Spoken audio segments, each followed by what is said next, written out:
할렐루야. 예배를 사모하여 이 새벽 주님 앞에 나오신 우리 성도님들을 주님의 이름으로 축복합니다. 고린도 교회는 은사를 참 많이 받은 교회죠.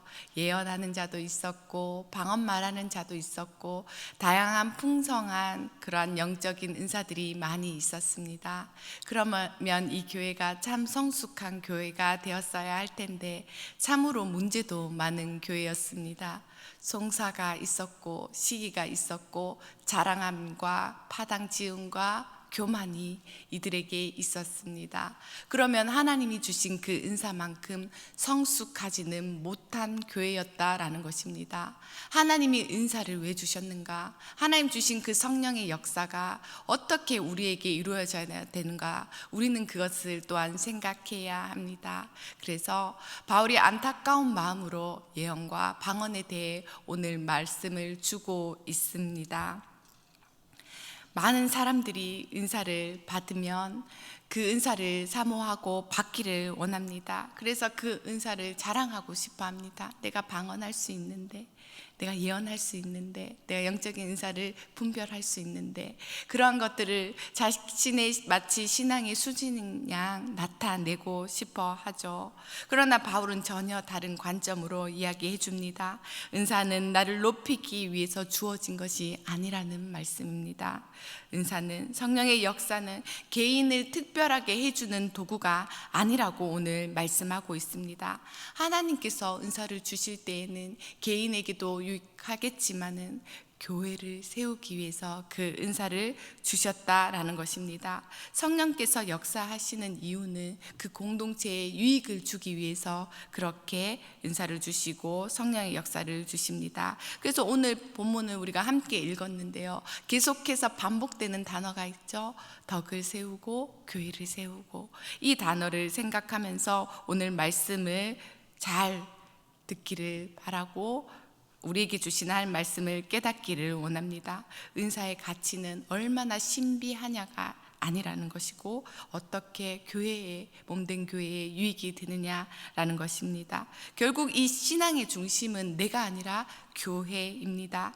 하나님께서 내게 무엇을 주셨는가 보다 더 중요한 것은 하나님이 주신 것을 우리가 어떻게 사용하느냐, 무엇을 위해 사용하느냐 문제입니다. 고린도 교회에도 유익이 되는 이 말씀이 오늘 우리에게도 유익이 될 줄 믿습니다. 오늘 말씀을 통해 세 가지로 하나님의 뜻을 살펴보기를 원합니다. 첫째로, 사랑을 따라 은사를 사모하십시오. 1절의 말씀입니다.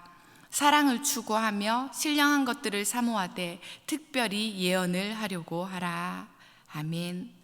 바울은 먼저 사랑을 추구하라고 말하고 있습니다. 왜 그럴까요? 오늘 본문이 고린도전서 14장인데요 앞장이 사랑장 고린도전서 13장 말씀입니다. 이미 13장에서 사랑이 무엇인지에 대해서 충분히 말을 다 했습니다. 13장에서 하나님께 주신 아무리 큰 은사와 헌신이라도 사랑이 없으면 아무 의미가 없다라고 강조했죠.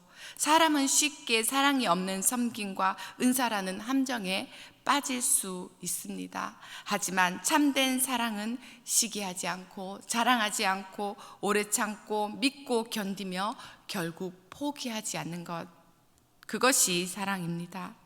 또한 믿음과 소망도 중요하지만 결국 영원히 남는, 끝까지 가는 사랑은 하나님이 주신 성령의 열매이고 가장 귀한 열매입니다. 그래서 은사는 나 자신을 드러내기 위한 것이 아니라 다른 사람에게 유익하게 하기 위한 하나님의 선물입니다. 그러므로 우리 성도는 더 큰 은사를 구하기보다 사랑으로 섬기기 위하여 은사를 사모해야 합니다. 사랑으로 섬기는 삶을 살아가는 것이야말로 하나님이 주시는 가장 큰 은사이고 가장 귀한 선물입니다. 방언도 지나가고 예언도 지나가고 지식도 끝나지만 사랑은 영원하기 때문입니다. 그러므로 은사를 사모하는 것보다 더 먼저 사랑을 추구하라고 말함으로 바울은 오늘 예언과 방언에 대해서 얘기하고 있습니다. 그런데 많은 사람들이 은사 자체에 관심을 가지죠.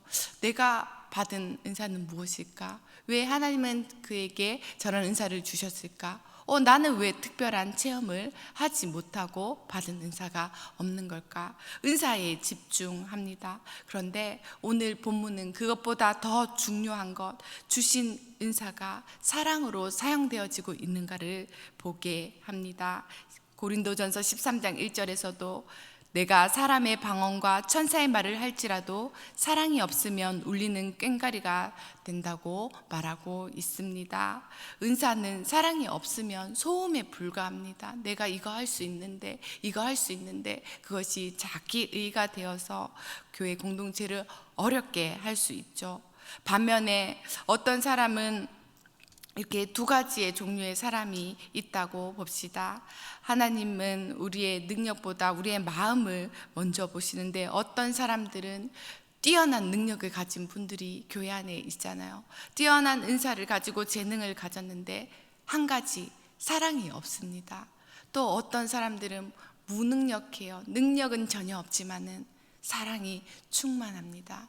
하나님께서 다 사랑하시지만 어떤 자를 더 귀히 여길까요? 하나님은 그 후자일 것입니다. 왜냐하면 하나님 나라는 능력으로 세워지는 것이 아니라 사랑으로 세워지기 때문입니다. 우리가 사랑하면 하나님 나라를 세울 수 있습니다. 우리 교회도 그렇습니다. 찬양대가 찬양을 사랑함으로, 하나님을 사랑함으로 할 때에 그 찬양이 하나님을 향한 사역이 됩니다. 우리 기도하러 이 자리에 나오셨는데 가정을 위해, 교회를 위해, 나라를 위해 기도하는데 그 사랑이 없고 내가 원하는 기도만 하는 것이 은사가 아니고 사랑이 빠지면 결국 그 사역은 지치게 되고 하나님이 기뻐하시는 것이 아닙니다. 봉사를 할 때 사랑으로 해야 합니다. 하나님을 사랑하는 자가 봉사하는 것이고 이웃을 사랑하는 자가 그렇게 봉사로 나아가는 것입니다. 그러나 사랑이 담긴 섬김은 정말로 사람을 살립니다. 사랑 없는 것은 그렇게 공동체를 어렵게 만들고 지치게 하지만 사랑이 담긴 섬김은 사람을 살리고 교회를 살립니다. 오늘 우리도 은사를 구하기 전에 사랑을 먼저 구해야겠습니다. 하나님, 저 많은 은사보다 사랑의 은사를 갖게 하옵소서. 먼저 사랑의 사람으로 세워주시옵소서. 기도하시기를 바랍니다. 둘째로 성령의 은사는 공동체의 유익을 위해 사용되어져야 합니다. 반복되어지는 말씀인데요, 바울은 이제 방언과 예언을 비교합니다. 2절 말씀을 함께 읽겠습니다. 방언을 말하는 자는 사람에게 하지 아니하고 하나님께 하나니 이는 알아듣는 자가 없고 영으로 비밀을 말함이라. 우리가 방언으로 기도할 때 영적인 유익이 있습니다. 우리가 기도할 때 시간 가는 줄 모르고 기도할 수 있어요. 그런데 그 방언을 우리가 알아듣지는 못하지만 영으로 하나님과 소통을 하는 거죠. 그런데 그 방언하는 자는 나에게 유익이 있습니다. 하나님께 알아듣는 그 말로 영의 비밀로 기도한다고 2절에 나옵니다. 반면에 예언은 어떤지 3절 말씀을 함께 읽어보겠습니다. 그러나 예언하는 자는 사람에게 말하여 덕을 세우며 권면하며 위로하는 것이요. 예언은 개인이 아니라 공동체를 향한 말씀입니다. 방언이 개인에게 유익이 많다면 예언은 공동체에게 유익을 줍니다. 사람을 세우고 격려하고 권면하고 위로하는 것이 예언이라고 말하고 있습니다. 그래서 바울은 4절에서 이렇게 말합니다. 방언을 말하는 자는 자기의 덕을 세우고 예언하는 자는 교회의 덕을 세우나니. 덕을 세운다라는 이 단어가 핵심입니다. 교회는 세우는 공동체죠. 교회에는 믿음이 연약한 자들을 세우는 것이고 낙심한 자를 세우는 것이고 상처받은 자를 세우는 것입니다. 그것이 덕을 세우는 것입니다. 방언이 자기의 덕을 세우고 예언한 자는 교회의 덕을 세웁니다. 덕을 세우기 위해 두 가지가 다 존재하는 것입니다. 그런데 이해할 수 없는 방언을 교회에게 준다면 그것을 알아듣지 못하잖아요. 이해할 수 있는 말씀이 사람을 더 잘 세울 수 있겠다라는 것입니다. 바울은 여기서 악기 예를 들잖아요. 검은고와 특별히 얘기를 하면서 아무리 훌륭한 악기를 연주해도 그 음을 제대로 내지 않으면 무슨 곡인지 알 수 없다라고 합니다. 또 나팔 얘기를 하잖아요. 나팔은 언제 부냐면 전쟁 나갈 때 부는 거예요. 나팔 소리가 분명하지 않고 시원치 않으면 군사들이 어떻게 그 신호를 알아차리고 갈 수 있냐 말입니다. 그게 방언에 대한 예시입니다. 방언을 말하지만 알아듣지 못할 때 어려움이 있다라고 하는 것이죠. 말로써 우리가 상대방이 알아들을 수 있는데 예언이 유익이 있다라는 것입니다. 우리 신앙생활에서도 나는 이런 은혜 받았습니다, 나는 감동 받았습니다 하지만 듣는 사람이 그것이 자랑인지 본인의 이야기를 하는 것인지 알아듣지 못한다면 그 감동이 함께 전해지지 못하는 것입니다. 물론 내가 은혜 받고 내가 감동받고 너무나 귀한 일이지만 하나님께서 우리에게 주신 은혜를 주시고 우리 영혼을 만져주시는 건 정말 감사한 일이지만 거기에서만 멈춰서는 안 되고 중요한 것은 내가 받은 은혜를 어떻게 이들을 위해 쓰고 내가 받은 은혜를 어떻게 교회 공동체를 살리고 다른 사람을 살리고 교회를 세우는데 열매로 나타내느냐에 따라서 그것이 중요하다라는 것입니다. 내가 받은 은혜와 은사가 공동체를 세우고 있는지, 다른 사람에게 유익이 되고 있는지, 교회를 더욱 건강하게 만들어 가고 있는지를 반드시 살펴보아야 합니다. 왜냐하면 우리에게 은사를 주신 하나님의 목적이 교회를 세우기 위함이기 때문입니다. 그래서 성숙한 성도들은 내가 은혜 받았습니다 해서 그치지 아니하고, 받은 것을 자랑함으로 그치지 아니하고, 내가 받은 은혜로 누구를 세우고 교회에 어떻게 섬길 것인가 라는 것을 고민해야 합니다. 이것이 바울이 오늘 우리에게 가르쳐 주시는 성숙한 신앙의 모습입니다. 우리의 말 한마디, 우리의 기도 하나, 격려 한마디가 사람을 살릴 수 있습니다.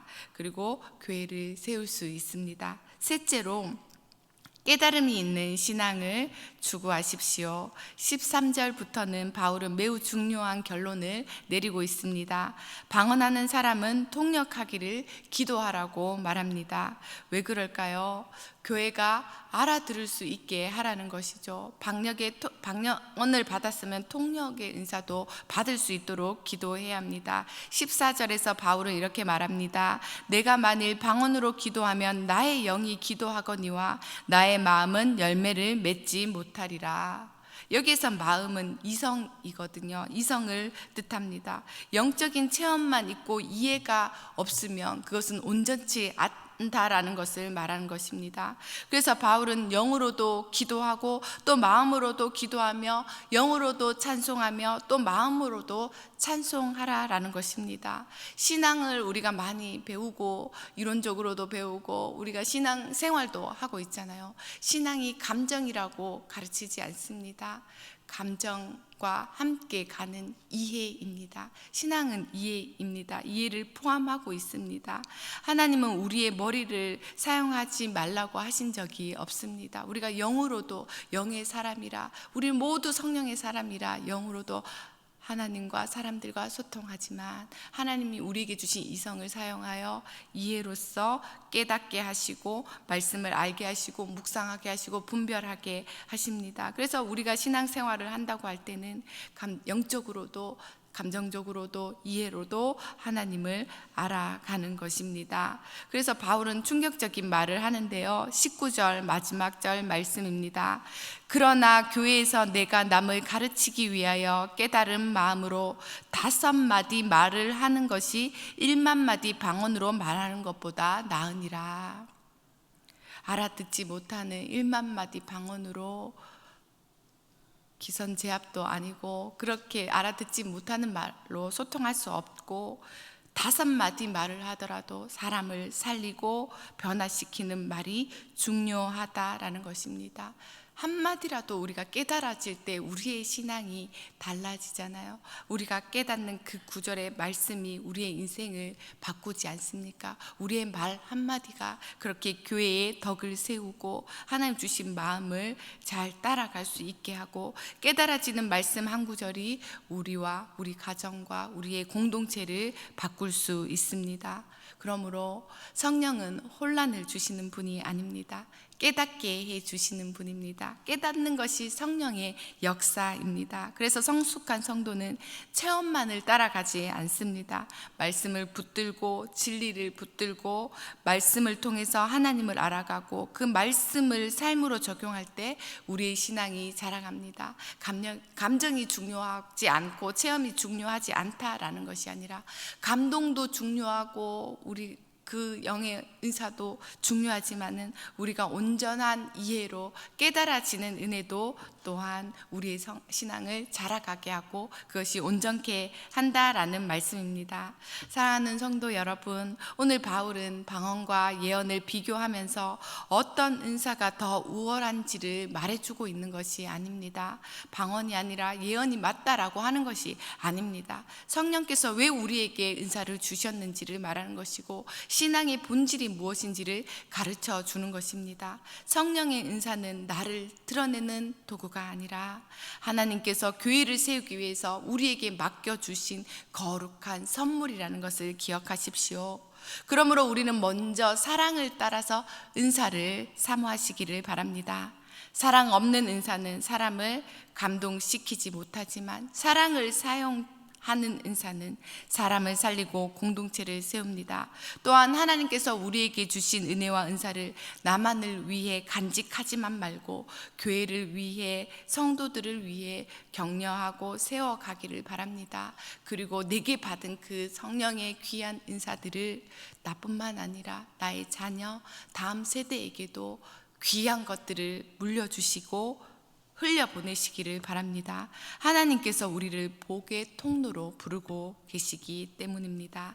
그래서 신앙은 단순히 체험에만 머물러 있으면 안 됩니다. 말씀을 깨닫고 순종하는 자리까지 나아가야 합니다. 말씀을 가지고 마음을 울리는 감동도 중요한데, 삶을 변화시키는 그 깨달음이 더욱 중요한 것입니다. 하나님께서는 오늘도 말씀을 깨닫고 살아내는 성도들을 통해서 일하고 계십니다. 우리의 말 한마디, 기도 하나, 격려 하나가 오늘의 누군가를 살릴 수 있다라는 것을 기억하시고, 하나님께서 우리에게 주신 은사로 우리가 베푸는 작은 섬김이 하나님 나라의 귀한 재료가 될 줄 믿습니다. 하나님은 사랑으로 교회를 세우는 사람, 말씀을 깨닫고 순종하는 사람, 받은 은혜를 흘려보낼 한 사람을 오늘도 찾고 계십니다. 그 은사를 사모하시고 그 은혜를 흘려보내시는 저와 우리 모든 성도님들이 되시기를 주님의 이름으로 축원드립니다. 아멘. 거룩하신 하나님 아버지, 오늘 말씀을 통해 성령의 은사가 나를 드러내는 것이 아니라 교회를 세우기 위한 것임을 깨닫게 하시니 감사드립니다. 우리는 때때로 나의 만족과 유익을 먼저 구하며 살아갑니다. 그러나 사랑을 따라 행하게 하시고 말씀을 깨닫고 순종하는 성숙한 믿음으로 교회를 세우게 하여 주옵소서. 오늘도 우리의 삶 속에서 성령께서 역사해 주셔서 우리가 하는 모든 말과 행동이 하나님께 영광이 되고 교회에 유익이 되게 하여 주옵소서. 그래서 우리가 받은 은사로 각양 좋은 은혜로 우리 영세교회를 그리고 하나님 나라를 온전히 세워가는 모든 지체가 되게 하여 주옵소서. 오늘 하루도 힘 주시고 말씀 따라 살아가게 하실 우리 주 예수님의 이름으로 기도드립니다. 아멘.